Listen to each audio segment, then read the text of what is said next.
Doctor Azad, ഇത് വളരെ ചെറിയൊരു കാര്യം മാത്രമല്ല. CPM-ന്റെ സംഘടനാ സമ്മേളനങ്ങൾ എടുത്താൽ ഇപ്പോൾ യാതൊരു തരത്തിലും പ്രശ്നങ്ങളില്ല എന്ന നിലയിൽ നമുക്ക് വേണമെങ്കിൽ പറയാം. ഈ ഫേസ്ബുക്കിൽ ചെഗുവേരയുടെയും അല്ലെങ്കിൽ മറ്റു ചിലരുടെയും ഒക്കെ ചില കോട്ട്സ് ഇങ്ങനെ വെറുതെ പറഞ്ഞു പോകുന്നു, പരോക്ഷമായി പറഞ്ഞു പോകുന്നു എന്നുള്ളതിനപ്പുറത്ത് 3 പതിറ്റാണ്ട് മുമ്പ് കൊല്ലത്ത് ഇതുപോലൊരു സംസ്ഥാന സമ്മേളനം നടന്നപ്പോൾ അവിടെ ഔദ്യോഗിക പാനലിനെതിരെ മത്സരം നടന്നു, ഒരാൾ ജയിച്ചു. അന്ന് വരണാധികാരി വോട്ട് മുക്കി എന്നവരെ ആക്ഷേപം നേരിട്ടു. ഒരു തരത്തിൽ കലുഷിതമായ അന്തരീക്ഷം നമുക്ക് പിന്നീട് അങ്ങോട്ട് കാണാം. പാലക്കാട് സമ്മേളനത്തിൽ ഔദ്യോഗിക പാനലിനെതിരെ മത്സരം നടന്നു, മത്സരിച്ച ആളുകൾ വിജയിച്ചു.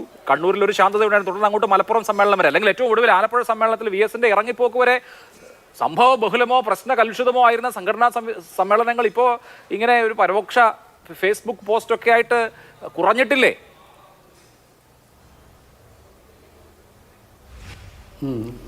അത് അഭിലാഷ്, ഈ കമ്മ്യൂണിസ്റ്റ് പാർട്ടി മറ്റ് ജനാധിപത്യ പാർട്ടികളിൽ നിന്ന് വേർതിരിഞ്ഞ് നിൽക്കുന്നത് അത് മുകളിൽ നിന്ന് താഴേക്ക് കെട്ടിപ്പടുക്കുന്ന ഒരു പ്രസ്ഥാനം ആവുന്നതുകൊണ്ടാണ്.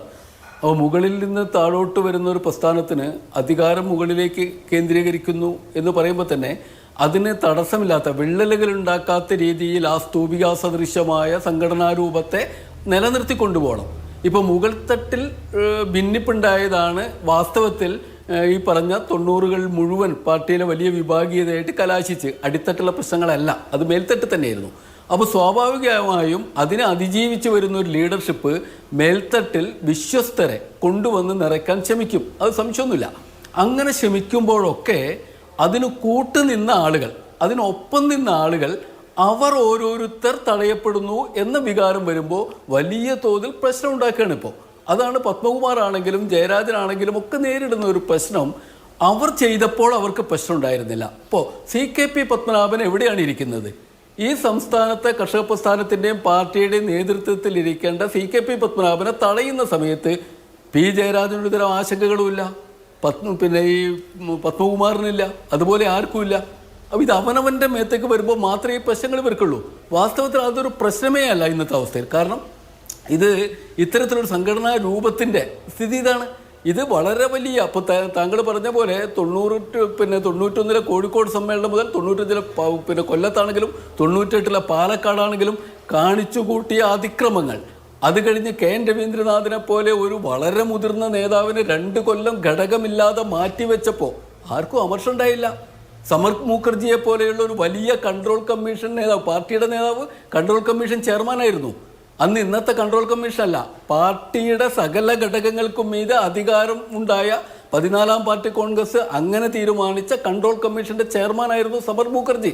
സമർ മുഖർജിയുടെ കൺട്രോൾ കമ്മീഷൻ റിപ്പോർട്ട് തള്ളിക്കളഞ്ഞ, അവഗണിച്ച, അതായത് സംഘടനാപരമായി തെറ്റാണ് ചെയ്യുന്നത്, സംഘടനാപരമായി നടപ്പാക്കേണ്ടതാണ്, അത് അവഗണിക്കാൻ അന്നൊന്നും ഒരു പ്രശ്നം ഉണ്ടായില്ല.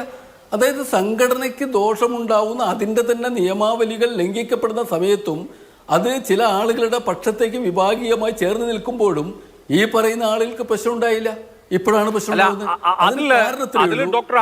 പലതും മോഹിക്കുന്നുണ്ട്. മറ്റ് പലരെയും നേതാവിനെ സംബന്ധിച്ച് അവർക്ക് പഥ്യമുള്ള ആളുകൾ നേതൃസ്ഥാനങ്ങളിലേക്ക് വരിക എന്നുള്ള പാറ്റേൺ ആണല്ലോ ഈ കാലഘട്ടങ്ങളിലൊക്കെ ഉണ്ടായിട്ടുള്ളത്. അത് പാലക്കാട് VS അച്യുതാനന്ദൻ ആയിരുന്നുവെങ്കിൽ പിന്നീട് അങ്ങോട്ട് മലപ്പുറം മുതൽ പിണറായി വിജയനായിരുന്നു. അവരുടെ വിശ്വസ്തർ പ്രധാനപ്പെട്ട കമ്മിറ്റികളിലേക്ക് വരും, അത്ര താല്പര്യമില്ലാത്തവർ കുറച്ച് തഴയപ്പെടും. ഈ ഒരു പാറ്റേൺ നമുക്ക് എല്ലാ കാലത്തും കാണാമല്ലോ.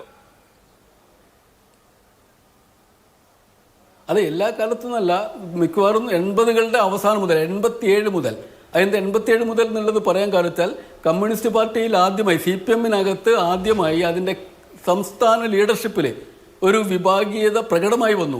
ഇപ്പോൾ 87-ലെ 13-ാം പാർട്ടി കോൺഗ്രസ് തിരുവനന്തപുരത്ത് കഴിഞ്ഞതിന് ശേഷം അന്ന് നായനാർ ഭരണമാണ്.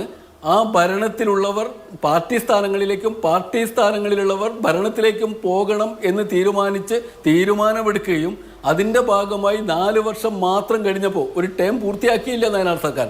അതിന് മുമ്പ് ജില്ലാ കൗൺസിൽ തെരഞ്ഞെടുപ്പിൻ്റെയൊക്കെ ഒരു ഫലം കണ്ട് നേരിട്ട് തെരഞ്ഞെടുപ്പിലേക്ക് 91-ൽ പോവുകയും ചെയ്തു. അത് നമ്മുടെ മുന്നിൽ കണ്ടതാണത്. അവിടെ നിന്ന് അങ്ങോട്ട് അതുവരെ ഇല്ലാത്ത ഒരു സ്വഭാവം അത് വരുന്നു. ഞാൻ വിചാരിക്കുന്നത് അത് വ്യക്തികേന്ദ്രിത വിഭാഗീയത മാത്രമല്ല, അത് വളരെ ബോധപൂർവം 90-കൾക്ക് ശേഷം ലോകത്തെമ്പാടും വരുന്ന ഒരു സാമ്പത്തിക ഘടനാപരമായ പരിഷ്കാരത്തിനൊക്കെ അനുകൂലമായ രീതിയിൽ നമ്മുടെ വികസ്വര രാജ്യങ്ങളിലെ കമ്മ്യൂണിസ്റ്റ് പ്രസ്ഥാനങ്ങൾ വരെ ഉടച്ചു വാർക്കപ്പെടുന്നുണ്ട്. അത് ഉടച്ചു വാർക്കപ്പെടുന്നു. ഒന്ന് വളരെ പെട്ടെന്നായിരിക്കാം, അല്ലെങ്കിൽ പതുക്കെ ആയിരിക്കാം. ഇത് പലയിടത്തും കണ്ടിട്ടുണ്ട്. നമ്മൾ ഇവരുടെ പ്രകടമായ ഇടപെടലുകൾ, ഈ താല്പര്യങ്ങളുടെ ഇടപെടൽ കാണുന്നുണ്ട്. ഈ താല്പര്യങ്ങളുടെ സംഘർഷം വാസ്തവത്തിൽ ഇതൊരു പ്രധാന ഘടകമാണ്. ഇവരുടെ നേതാക്കന്മാരുടെ ഇപ്പോൾ വി എസ് അച്യുതാനന്ദനെ പോലെ ഒരാൾ ആദ്യകാലത്ത് എടുത്ത നിലപാട് കോഴിക്കോട് സമ്മേളനത്തിൽ സെക്രട്ടറി സ്ഥാനത്തേക്ക് മത്സരിച്ച് തോൽക്കുകയും തോറ്റ് വിഷണ്ണനായി മടങ്ങുന്ന അദ്ദേഹം 95-ൽ കൊല്ലത്ത് ഈ മത്സരത്തിന് നേതൃത്വം കൊടുക്കുന്നുണ്ട്. അവിടെ താങ്കൾ പറഞ്ഞ പോലെ ലോറൻസ് തോറ്റു എന്നും തോറ്റില്ല എന്നും പറയുന്നുണ്ട്. പത്മലോചനം തോൽക്കുന്നു. അവിടെ EMS 13ാം സ്ഥാനത്തേക്ക് പോകുന്നു. അങ്ങനെ EMSനെ പോലെ ഒരാൾ പോലും ഈ സ്റ്റേറ്റ് കമ്മിറ്റിയിൽ വേണ്ട എന്ന് വോട്ട് ചെയ്തു എന്ന് വളരെ സങ്കടപൂർവ്വം ഹർകിഷൻ സിംഗ് സുർജിത്ത് പിൽക്കാലത്ത് പാർട്ടി സ്റ്റേറ്റ് കമ്മിറ്റിയിൽ പറയുന്നുണ്ട്. നിങ്ങൾ പരിശോധിക്കണം, EMS വേണ്ട എന്ന് തീരുമാനിക്കുന്ന രീതിയിലേക്ക് പാർട്ടിയുടെ അഖിലേന്ത്യാ സെക്രട്ടറി ആയിരിക്കുമ്പോൾ വേണ്ട എന്ന് തീരുമാനിക്കുന്ന 13 പേരെങ്കിലും ഇവിടെ ഉണ്ടായല്ലോ. അപ്പോൾ ഈ വി എസ് അച്യുതാനന്ദൻ്റെയും നേതൃത്വത്തിൽ പാലക്കാട് സമ്മേളനത്തിലെ ഈ ജനാധിപത്യ ലംഘനം വരെ അത് എത്തി നിന്നതിന് ശേഷം VSന്റെ കൂടെ ഉണ്ടായിരുന്നവർ VSന് മേൽ ആധിപത്യം പുലർത്തുന്ന കാഴ്ചയാണ് പിന്നീട് കാണുന്നത്. ഈ VSനെ സംബന്ധിച്ചിടത്തോളം അദ്ദേഹത്തിൻ്റെ പഴയ രാഷ്ട്രീയ പ്രയോഗങ്ങളുടെയും അനുഭവത്തിൻ്റെയും ഒക്കെ ഒരു വലിയ എന്താ പറയുക ഭാരം അല്ലെങ്കിൽ ഒരു അനുഭവം അയാൾക്കൊപ്പമുണ്ട്. എന്നാൽ അതിനെ മറികടന്നുകൊണ്ട് നേരത്തെ 91-ലെ 89-91 കാലത്ത് സോവിയറ്റ് യൂണിയൻ സംഭവിച്ചതുപോലെ തൊഴിലാളി വർഗ രാഷ്ട്രീയത്തിന് മേൽ ബഹുജന സംഘടനകളുടെ യുവജന സംഘടനകളുടെ ഒരു പ്രത്യേക ബഹുജന രാഷ്ട്രീയം പാർട്ടിയിലേക്ക് അരച്ചു വരുന്നു. അത് പാർട്ടിയിലെ നേതൃത്വത്തിലേക്ക് വരുന്നു. ഇതൊരു പക്ഷേ കമ്മ്യൂണിസ്റ്റ് പ്രസ്ഥാനത്തിന് അത്ര അനുഗുണമായതല്ല, ശീലമുള്ളതുമല്ല. പക്ഷെ അത് സംഭവിക്കുന്നു. അവിടെ വർഗരാഷ്ട്രീയം തൊഴിലാളി വർഗത്തിൻ്റെ മേഖലയിൽ നിന്ന് വളർന്നു വരുന്ന രാഷ്ട്രീയം മാറുന്നു. ഇപ്പം എവിടെ എത്തി നിൽക്കുന്നു? തൊഴിലാളി വർഗം എന്നൊന്നുണ്ടോ അതിനേക്കാൾ അപ്പുറം ഒരു മധ്യവർഗത്തെയല്ലേ നമ്മൾ ശ്രദ്ധിക്കേണ്ടത്? ആ മധ്യവർഗത്തിന് അനുകൂലമായല്ലേ പാർട്ടി നിലപാടെടുക്കേണ്ടത് എന്നിടത്താണ് ഇപ്പോൾ CPM നിൽക്കുന്നത്. വാസ്തവത്തിൽ CPMനകത്തെ പ്രശ്നം അതാണ് നമ്മൾ ചർച്ച ചെയ്യേണ്ട വിഷയം. എന്നാൽ നമ്മൾ ചർച്ച ചെയ്യുന്നത് കൊല്ലം പാർട്ടി സമ്മേളനത്തിൽ എന്തോ പ്രത്യേകത നടന്നു. ഞാൻ വിചാരിക്കുന്നില്ല. കൊല്ലം സമ്മേളനത്തിൽ ഒരു നയംമാറ്റം ഉണ്ടായിട്ടില്ല. കൊല്ലം സമ്മേളനത്തിൽ എന്തെങ്കിലും പ്രത്യേകം ഉണ്ടായിട്ടില്ല. ഇതൊക്കെ അവിടെ ഉള്ളത് എല്ലാ കാലത്തും ഇപ്പോൾ ലീഡർഷിപ്പിലുള്ള ഒരാളുടെ പാർട്ടിയാണോ ഇത്? നമ്മൾ തന്നെ പറയുന്നത് എന്താ? പാർട്ടി നിയോഗിക്കുന്നു മുഖ്യമന്ത്രി സ്ഥാനത്തേക്ക്, പാർട്ടി നിയോഗിക്കുന്നു ഓരോ ഉത്തരവാദിത്വം അത് നിർവഹിക്കുന്നു. ഒരാൾ 70 വയസ്സായി 75 വയസ്സായി മാറണമെങ്കിൽ മാറാം, പുതിയൊരാൾ പോകുന്നു. അവിടെ നടപ്പാക്കേണ്ടത് എന്താ? വ്യക്തിയുടെ കാര്യങ്ങളല്ല, അവിടെ നടപ്പാക്കേണ്ടത് പാർട്ടി തീരുമാനം. കൊല്ലം സമ്മേളനത്തിൽ അത് എങ്ങനെയൊക്കെ പ്രയോഗത്തിൽ വരും എന്നുള്ള കാര്യത്തെക്കുറിച്ച് നമുക്കൊരു ചർച്ച ആകാവുന്നതാണ്.